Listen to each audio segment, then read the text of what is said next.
ces élections régionales se déroulent dans un contexte dramatique, bien entendu, puisque les élections régionales sont maintenues à juste titre les 6 et 13 décembre, alors que le 13 novembre a eu lieu le massacre à Paris. Il y a besoin d'unité nationale, c'est tout à fait clair. L'unité nationale, c'est le rassemblement des citoyens au-delà de leurs divergences politiques, au-delà de leur religion, au-delà de leurs convictions, quelles qu'elles soient, pour défendre les valeurs qui sont les nôtres, les valeurs républicaines de liberté, d'égalité, de solidarité, même si ces valeurs ont été vidées de leur contenu par les politiques menées depuis plusieurs décennies par la droite comme par la gauche.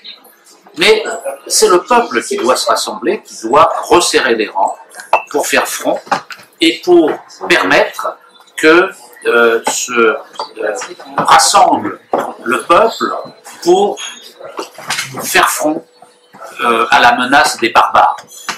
Par conséquent, les élections régionales doivent s'inscrire dans ce cadre. Et il ne faut pas considérer que les élections régionales sont un moment de division. Parce que, par définition, en votant pour tel ou tel parti politique, en polémiquant pendant la campagne électorale, on va diviser le peuple, on va briser l'unité nationale nécessaire pour faire face à la barbarie. Mais c'est exactement le contraire. Parce que l'unité nationale doit se faire sur des bases claires, sinon c'est une unité factice. Les rangs doivent être resserrés, mais dans un but bien précis, sinon c'est la défaite assurée.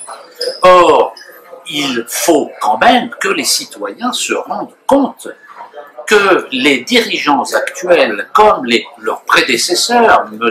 Hollande et M. Sarkozy, ont une responsabilité écrasante dans les massacres, une responsabilité indirecte, bien entendu. C'est pas eux qui ont donné l'ordre aux barbares de Daesh de venir tirer à la mitraillette dans les quartiers parisiens. Évidemment, leur responsabilité est indirecte. Elle est indirecte parce que M. Sarkozy a autorisé des bombardements sans mandat de l'ONU sur la Libye. Il a créé le chaos qui a été la source de l'accès à des fanatiques aux dépôts d'armes et de munitions considérables de la Libye, qui a fabriqué les groupes, qui a contribué à fabriquer les groupes de fanatiques qui circulent aujourd'hui à travers le monde. Monsieur Hollande a contribué aussi à ces massacres dans la mesure où il a soutenu et il soutient toujours la filiale syrienne d'Al-Qaïda qui s'appelle Al-Nosra, et dans le but de détruire le gouvernement de Bachar el-Assad en jouant un groupe de fanatiques contre un autre groupe de fanatiques. Nous n'aimons pas Bachar el-Assad. Bachar el-Assad est un criminel, ça ne fait strictement aucun doute. Mais la question, malheureusement, n'est pas là, parce que l'élimination de Bachar el-Assad signifie l'élimination de l'État syrien et l'écroulement de la Syrie elle-même, c'est-à-dire la mise en place du chaos. Monsieur Hollande, qui a refusé de passer par l'ONU, qui a refusé de demander l'accord des autorités légitimes de Syrie, a une responsabilité, parce qu'il fait semblant de lutter contre Bachar el-Assad, contre Daesh, pour éliminer en vérité Bachar el-Assad. Le véritable ennemi de M. Hollande n'est pas Daesh, c'est Bachar el-Assad. Il faut donc que les objectifs soient revus. Il faut que le Parlement se saisisse de ces questions, discute des buts de guerre et permette enfin d'avancer dans cette direction.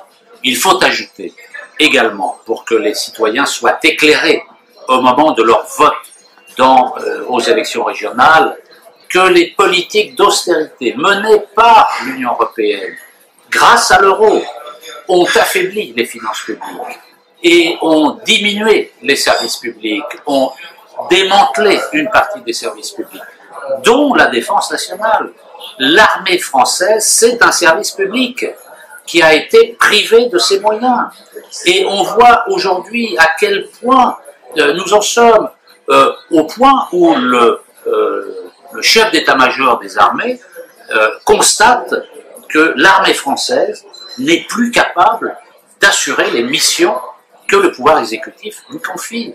Il faut donc renforcer les capacités de l'armée française pour protéger le peuple, pour protéger la République, c'est sa mission. Il faut développer l'emploi dans le secteur de la justice. Trop de lenteur, trop de bureaucratie, trop de diminution d'effectifs ont été développés, menés dans la justice. Il faut renforcer l'emploi dans la justice. Il faut recruter des milliers de personnels de toute catégorie, de tout grade dans la justice. Même chose dans la police. On nous a promis des tas de choses en matière de sécurité. En réalité, ce ne sont que des paroles verbales. Il n'y a rien de fait concrètement. Et il faut enfin améliorer radicalement le système carcéral, parce qu'il est certain que les prochains lieux de séjour de quelques milliers de Français se feront dans le milieu carcéral. Il est tout à fait clair que les opérations en cours doivent se traduire par la capture des gens qui sont des radicalisés et qui sont des menaces pour la sécurité publique. Il faut être tout à fait clair là-dessus. Il faut améliorer le système carcéral pour le rendre plus humain, pour permettre que le personnel fasse son travail convenablement, mais il y a besoin d'améliorer la situation. Donc, il est tout à fait clair que cette orientation, au moment des élections, les citoyens, les électeurs doivent avoir tout cela en tête. Et pour terminer, ils doivent avoir en tête que le chômage n'est pas une fatalité. Or, le fond du problème, c'est que c'est sur un terreau de misère matérielle et morale que se développe le radicalisme, la violence, et que si on ne s'attaque pas à la question centrale, qui est le chômage et la précarité, on ne peut pas résoudre en profondeur et sur la durée les problèmes auxquels nous sommes confrontés. Les citoyens, majoritairement, croient que le chômage est une fatalité. Ils croient que c'est un problème économique. Ils ont tort. Le chômage est un problème politique. C'est un choix fait par la gauche et la droite, les socialistes et la droite, de rediscipliner le salariat, de diviser le salariat, de l'empêcher de progresser comme c'était le cas dans les années 60 et 70. Ils ont une responsabilité écrasante.